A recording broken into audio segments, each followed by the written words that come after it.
عطائیت کر کے شکر گزار بن جاؤ۔ اے ایمان والو، بے شک شراب اور جوا اور عبادت کے لیے نصب کیے گئے بت اور قسمت معلوم کرنے کے لیے فال کے تیر سب ناپاک شیطانی کام ہے، سو تم ان سے کلیتاً پرہیز کرو تاکہ تم فلاح پا جاؤ۔ شیطان یہی چاہتا ہے کہ شراب اور جوئے کے ذریعے تمہارے درمیان عداوت اور کینہ ڈلوا دے اور تمہیں اللہ کے ذکر سے اور نماز سے غافل اللہ روک دے۔ کیا تم ان شر انگیز باتوں سے باز آؤ گے اور تم اللہ کی اطاعت کرو اور رسول صلی اللہ علیہ وسلم کی اطاعت کرو، خدا اور رسول صلی اللہ علیہ وسلم کی مخالفت سے بچتے رہو۔ پھر اگر تم نے روگردانی کی تو جان لو کہ تمہارے رسول صلی اللہ علیہ وسلم پر صرف احکام کا واضح طور پر پہنچا دینا ہی ہے اور وہ یہ فریضہ ادا فرما چکے ہیں۔ ان لوگوں پر جو ایمان لائے اور نیک عمل کرتے رہے، اس حرام میں کوئی گناہ نہیں جو وہ حکم حرمت اترنے سے پہلے کھا پی چکے ہیں، جب کہ وہ بقیہ معاملات میں بچتے رہے اور پھر دیگر احکام الہی پر ایمان لائے اور ایمان صالح پر عمل پیرا رہے۔ پھر احکام حرمت کے آ جانے کے بعد بھی ان سب حرام اشیاء سے پرہیز کرتے رہے اور ان کی حرمت پر صدق دل سے ایمان لائے، پھر صاحبان تقویٰ ہوئے اور بالآخر صاحبان احسان یعنی اللہ کے خاص محبوب مقرب و نیکوکار بندے بن گئے، اور اللہ احسان والوں سے محبت فرماتا ہے۔ اے ایمان والو، اللہ کسی قدر ایسے شکار سے تمہیں ضرور آزمائے گا جس تک تمہارے ہاتھ اور تمہارے نیزے پہنچ سکتے ہیں، تاکہ اللہ اس شخص کی پہچان کروا دے جو اس سے غائبانہ ڈرتا ہے۔ پھر جو شخص اس کے بعد بھی حد سے تجاوز کر جائے تو اس کے لیے دردناک عذاب ہے۔ اے ایمان والو، تم حرام کی حالت میں شکار کو مت مارا کرو، اور تم میں سے جس نے بحالت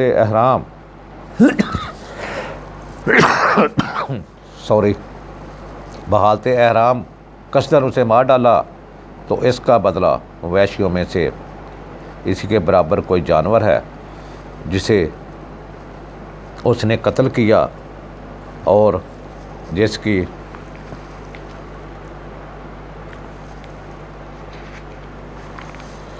نسبت تم میں سے دو عادل شخص فیصلہ کرے کہ واقعہ یہ جانور ایسے شکار کے برابر ہے، بشرطے کہ وہ قربانی کعبہ پہنچنے والی ہو، یا اس کا کفارہ چند محتاجوں کا کھانا ہے، یعنی جانور کی قیمت کے برابر معمول کا کھانا جتنے بھی محتاجوں کو پورا آ جائے، یا اس کے برابر یعنی جتنے محتاجوں کا کھانا ہے اس قدر روزے ہیں، تاکہ وہ اپنے کیے کے بوجھ کا مزہ چکھے۔ جو کچھ اس سے پہلے ہو گزرا اللہ نے اسے معاف فرما دیا، اور جو کوئی ایسا کام دوبارہ کرے گا تو اللہ اس سے نافرمانی کا بدلہ لے گا، اور اللہ بڑا غالب بدلہ لینے والا ہے۔ تمہارے لیے دریا کا شکار اور اس کا کھانا تمہارے اور مسافروں کو فائدے کی خاطر حلال کر دیا گیا ہے، اور خشکی کا شکار تم پر حرام کیا گیا ہے جب تک کہ تم حالت احرام میں ہو، اور اللہ سے ڈرتے رہو جس کی بارگاہ کی طرف تم سب جمع کیے جاؤ گے۔ اللہ نے عزت و ادب والے گھر کعبہ کو لوگوں کے دینی اور دنیوی امور میں قیام امن کا باعث بنا دیا ہے، اور حرمت والے مہینے کو اور کعبہ کی قربانی کو اور گلے میں علامتی پٹے والے جانوروں کو بھی جو حرم کعبہ میں لائے گئے ہوں، سب کو اس نسبت سے عزت و احترام عطا کر دیا گیا ہے۔ یہ اس لیے کہ تمہیں علم ہو جائے کہ جو کچھ آسمانوں میں ہے اور جو کچھ زمین میں ہے اللہ خوب جانتا ہے، اللہ ہر چیز سے بہت واقف ہے۔ جان لو اللہ سخت گرفت والا ہے، اور یہ کہ اللہ بڑا بخشنے والا، بہت رحم فرمانے والا بھی ہے۔ رسول اللہ صلی اللہ علیہ وسلم پر احکام کاملاً پہنچا دینے کے سوا اور کوئی ذمہ داری نہیں، اور اللہ وہ سب کچھ جانتا ہے جو تم ظاہر کرتے ہو، جو تم چھپاتے ہو۔ فرما دیجئے پاک اور ناپاک دونوں برابر نہیں ہو سکتے۔ اے مخاطب، اگرچہ تمہیں ناپاک چیزوں کی کثرت بھلی لگے، پس اسے عقل مند لوگو، تم کثرت و قلت کا فرق دیکھنے کی بجائے اللہ سے ڈرا کرو تاکہ تم فلاح پا جاؤ۔ اے ایمان والو، تم ایسی چیزوں کی نسبت سوال مت کیا کرو جن پر قرآن خاموش ہو کہ اگر وہ تمہارے لیے ظاہر کر دی جائیں تو تمہیں مشقت میں ڈال دیں اور تمہیں بری لگیں، اور اگر تم ان کے برابر میں اس وقت سوال کرو گے جبکہ قرآن نازل کیا جا رہا ہے تو وہ تم پر نزول حکم کے ذریعے ظاہر یعنی متعین کر دی جائیں گی، جس سے تمہاری ثواب دید ختم ہو جائے گی اور تم ایک ہی حکم کے پابند ہو جاؤ گے۔ اللہ نے ان باتوں اور سوالوں سے اب تک درگزر فرمایا ہے، اور اللہ بڑا بخشنے والا بردبار ہے۔ بے شک تم سے پہلے ایک قوم نے ایسی ہی باتیں پوچھی تھیں، جب وہ بیان کر دی گئیں پھر وہ ان کے منکر ہو گئے۔ اللہ نے نہ تو بحرہ کو امر شرعی مقرر کیا ہے، اور نہ صاحبہ کو، اور نہ وسیلہ کو، اور نہ حام کو، لیکن کافر لوگ اللہ پر جھوٹا بہتان باندھتے ہیں اور ان میں سے اکثر عقل نہیں رکھتے۔